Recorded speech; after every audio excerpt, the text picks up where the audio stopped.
Parlons Français Ensemble. Imagine stepping into a bustling Parisian cafe, or maybe wandering the ancient streets of Lyon, and you suddenly find yourself face to face with someone new. How do you confidently bridge that initial gap, introduce yourself, and lay the groundwork for what could be a really wonderful conversation, all in French? It's a moment that can feel a little intimidating, right? But what if you had a clear path, a sort of linguistic roadmap to confidently sharing just a little bit about yourself? Today, we're embarking on a delightful deep dive into the fascinating art of introducing yourself in French.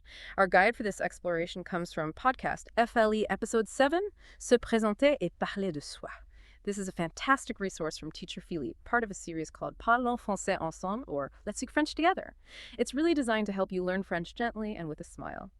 Our mission today is to distill the absolute essential building blocks for introducing yourself, dive into the critical grammar that helps you sound truly natural, and uncover some surprising cultural nuances. The goal is so you can walk away feeling not just ready, but genuinely excited to connect with new people in French. This deep dive, it's really going to give you everything you need for those crucial first impressions. Okay, so let's unpack this. We're going to jump straight into the core vocabulary that forms the very foundation of any French introduction. These aren't just phrases, they're kind of your entry points into a new language. Exactly. Think of these as your initial toolkit for basic self-introduction. They're the polite and common ways to share key information about yourself. I'll say each phrase, then I'll repeat it slowly, giving you a chance to really hear the pronunciation. First up, to state your name. Je m'appelle. Let me say that again slowly. Je m'appelle, which means my name is. That's the classic one, right? Je m'appelle. It's interesting, though, the verb s'appeler literally means to call oneself. It's a reflexive verb, quite different from our English, my name is. It immediately hints at maybe a slightly different way of thinking about identity in French. Precisely, it's how you were called. Next, to state your age, the French use a different verb entirely. J'ai un. Slowly again, j'ai un. Now, this literally translates to, I have very years old, which, can feel a little counterintuitive for English speakers used to. I am daily years old. Definitely. It's an example of how French often treats age as something you, possess rather than a state of being. That distinction alone, it can trip up so many learners. So you're not being your age, you're having it. It really highlights how languages can offer different conceptual frameworks for the same idea. Indeed. Now, to state your nationality or profession, you'll use je suis. And slowly. Je suis, this means I am. And we'll definitely dive deeper into this one a bit later because there's a crucial grammatical point here that English speakers often miss. Okay. And when you want to say where you live? That'll be j'habite, slowly. J'habite. J'habite. This means I live in. Now, while is perfect for cities, just be aware that for countries you'll often use en or o. Oh. For instance, you'd say j'habite à Paris, but j'habite en France, or maybe j'habite au Canada. It's a small detail, but one that instantly signals a deeper understanding of French. Excellent point. It's those little details that really make you sound like you belong. What about expressing preferences, likes and dislikes? Right. To express something you like, it's simply j'aime, slowly, j'aime, which means I like. This is a straightforward one, very versatile for talking about hobbies or interests, things like that. And finally, to share what languages you speak. You'll use je parle de plia, again, slowly. Je parle, which simply means I speak. This verb is, incredibly useful for connecting with others, especially when you're in a new country. Okay, so now that you have these essential building blocks, let's hear them in action. Our source provides a simple yet incredibly effective dialogue that really demonstrates how these phrases come together in a real, natural conversation between two people. Exactly. This dialogue truly exemplifies a common and polite initial interaction. It shows you how to ask and answer those basic questions about identity and origin. We'll read each line, then give you the English translation, and I'll be sure to repeat the French slowly for clarity on those sometimes tricky sounds. Okay, person A starts. Bonjour vous, je m'appelle Anna, et toi, et toi. Bonjour, je m'appelle Anna, et toi. This means, hello, my name is Anna, and you. Then person B replies, bonjour, moi c'est Paul. Slowly, bonjour, moi c'est Paul. Or, hello, I'm Paul. Then person A asks, tu es français? Slowly, tu es français, which translates to, are you French? Person B answers, oui, je suis français, et toi? Slowly. Oui, je suis français, et toi, meaning, yes, I am French, and you. Person A says, non, je suis américaine. Slowly. Non, je suis américaine. This means, no, I'm American. And person B gives a compliment. Tu parles bien français. Slowly. Tu parles bien français. Or, you speak French well. And finally, person A, merci. Slowly. Merci, yeah! Which simply means, thank you. That dialogue had some really interesting moments, didn't it? Showcasing not just the words, but the subtle rhythm of a first French encounter. That moi c'est Paul, for instance, always intrigued me. It's not quite a direct translation of I'm Paul. Can you tell us more about that particular phrasing, why it's so common, especially compared to, say, je m'appelle Paul? That's a great observation. Yeah, moi c'est is indeed a fascinating phrase. Well, je m'appelle Paul is perfectly correct, quite formal even. Moi c'est Paul is an informal but very, very common and natural way to say I am or it's me, name, especially as a direct response to et toi. Ah, okay. It's a bit like saying as for me, it's Paul, Yeah. with a slight emphasis on why me. And it feels more conversational, more relaxed. It sort of signals a friendly tone right from the start. So it's really about context and nuance in the conversation, not just a literal translation. Exactly. And then we have je suis français, a pretty straightforward statement of nationality. But what's truly impactful there, which we also saw with tu parles bien français, is the cultural layer. That phrase, you speak French well. It's far more than just a polite compliment. Right. In France, acknowledging someone's effort to speak the language, especially a visitor, is, well, incredibly important. It signals appreciation, it helps break down barriers, and often encourages them to speak more. It's almost like an invitation to connect on a deeper level, far beyond just saying hello. It can genuinely warm up an entire conversation and show a welcoming spirit. It truly is a crucial aha moment for you, the listener. It's not just about speaking correctly, but about acknowledging and appreciating the effort someone makes to connect in their language. That's invaluable. Knowing that helps you understand the intent behind the words, not just their surface meaning. And speaking of intent and meaning, let's get into a couple of key grammatical points that are absolutely essential for correct self-introductions and where English speakers often get a bit tangled up. Right. This raises an important question. How do these basic verbs work differently in French? Let's start with je suis, meaning I am. When you use this for a nationality or profession, it's always followed by the noun or adjective without an article. That's a big one. Without an article. Yes. This is a major point of confusion because in English, we'd say I am a student or I am an American.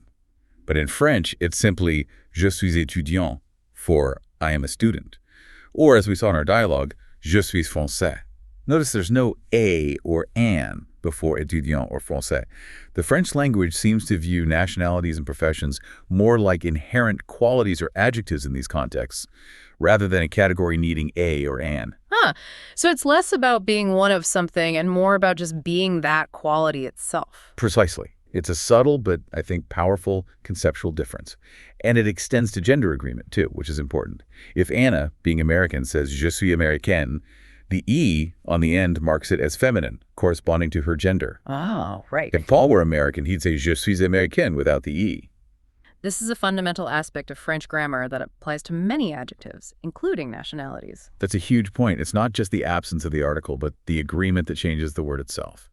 And then there's the age thing, which we touched on earlier. Yes, age. As we noted, French uses the verb avoir, meaning to have, rather than être, to be. So j'ai, meaning I have, is the verb used for expressing age. It literally means I have X years.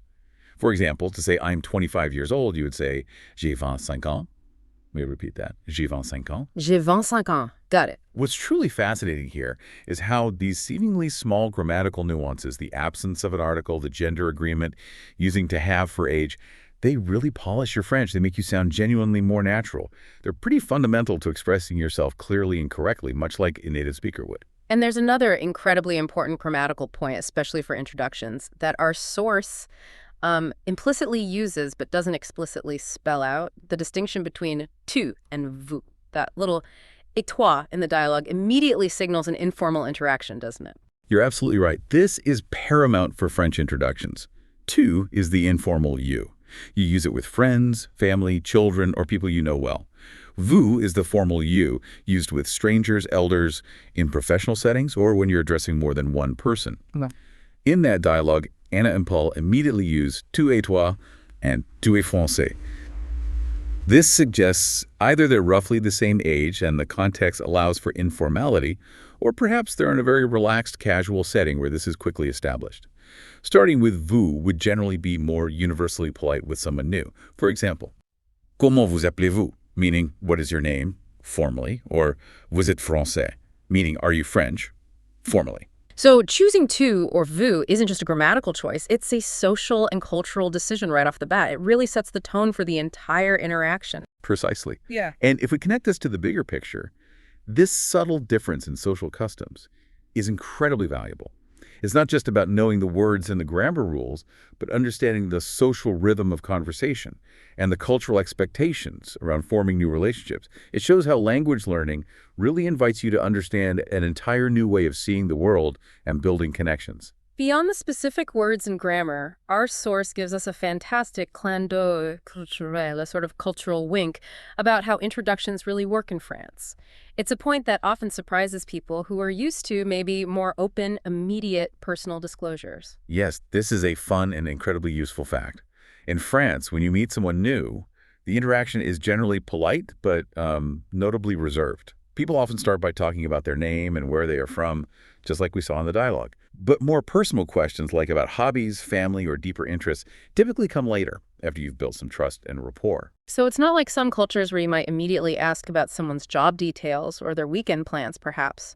French introductions build more slowly. Exactly. It's a slower, more deliberate dance, you could say. You establish a foundation of mutual respect and general information first. Over time, as trust develops, the conversation naturally deepens and becomes more personal. This contrasts with some cultures that might encourage faster intimacy or more immediate sharing of personal details. Understanding this pace prevents you from feeling that someone is being maybe aloof, when in fact they're just following a different social script for building relationships. That's a really deep insight, one that goes far beyond just vocabulary. Yeah. Now, to help solidify what you've learned, let's do a quick practice corner. We'll give you a phrase in English, and then after a brief pause for you to think, we'll tell you how to say it in French, repeating the French slowly for clarity. Okay, sounds good. Let's begin. Question 1. How do you say, my name is Marie, in French? Pause. The answer is, je m'appelle Marie. Okay, next question. How would you say, I live in Paris? Pause. The answer is, j'habite à Paris. Slowly, j'habite à Paris. Wow, what an insightful deep dive into the art of French introductions. We've truly unpacked everything from those essential first phrases to critical grammatical nuances like tu versus vous and this fascinating cultural expectations around building rapport. We've definitely seen how a few key phrases like je m'appelle, understanding when to use je suis versus j'ai, and that crucial tu-vous distinction can make a world of difference in how natural you sound. Plus, knowing those invaluable cultural tips like how a compliment on your French is common and the reserved nature of initial introductions adds so much to your readiness. You really do now have the fundamental tools to confidently introduce yourself and start building genuine connections. And this brings up an important question, doesn't it? If even simple introductions have such specific cultural and grammatical expectations, how does truly understanding a language go far beyond just vocabulary and grammar, inviting you to embrace an entire new way of seeing the world and building relationships, one nuanced conversation at a time? That's a great thought to leave with. We truly hope this deep dive helps you feel more confident and, excited about learning French. As teacher Philippe and Parlons Français Ensemble say, learning French can truly be done gently and with a smile. We really can't wait for you to apply these new nuggets of knowledge in your next French encounter.